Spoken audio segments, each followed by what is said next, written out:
wagaag magaalooyinka lumay ayaa dhammaan adduunka ku qarsoon balse farsamada cusub ee ilayska ayaa ka caawinaysa khubarada cilmiga taariikhda bini'aadamka inay qaar helaan habkaas ayaa loo adeegsaday in dib loogu helo deegaan hore oo ku yaal bannaanka magaalada Johannesburg halkaasi oo ay qarniyo deganaayeen qowmiyadda Tswana Yaasmiin Axmed ayaa ka waramaysa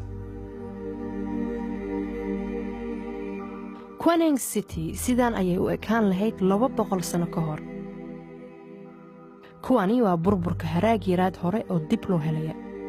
Waxayna 60 kilomitir dhanka koonfureed ka xigtaa Johannesburg. Dadka ka soo jeeda qabiilka Tswana ayaa halkan ku noolaa inta aanay reer Yurub halkan imaan bilowgii qarnigii 20aad.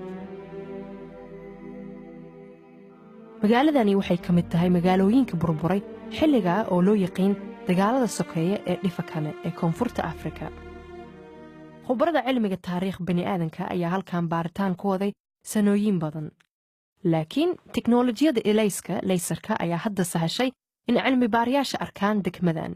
taasoo la aaminsan yahay inay hoy u ahayd in ka badan 10 kun oo qof.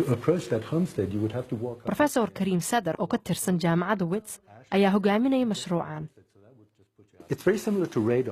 raadaarka ayuu la mid yahay ee dira garaaca mawjadaha raadiyaha waxayna mawjadahaasi ku dhuftaan shay kaas oo soo laabta maxaa yeelay waxaan ognahay xawaaraha raadiyaha uu ku socdo waxaan fahmi karnaa inta uu shaygu fog yahay isla mabda'aas ayaa halkan ka dhaqan gala balse halkii mawjadaha raadiyaha waxay diraan ilays waxaan aragnaa waddooyinka annagoo raadraacna beeraha iyo waxyaabaha aanan horay u arag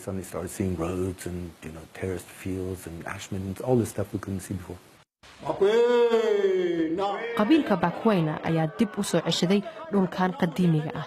hadda dadka danyarta ah iyo kuwa dhulalka laga saaray ayaa bil kasta ku kulmaan iskuulkan ku yaalo Soweto ee magaalada Johannesburg. waxaanu magaca goobta u bedelnay Kuaneng City sababtoo ah waxa la aasaasay kadib markii qayb magaalada Johannesburg ka mid ah burburtay. cilmi baarayaasha ayaa sheegay inay qaadan karto 20 sano kale si loo soo saaro dhammaan raadadka ku qarsoon cawska hoostiisa.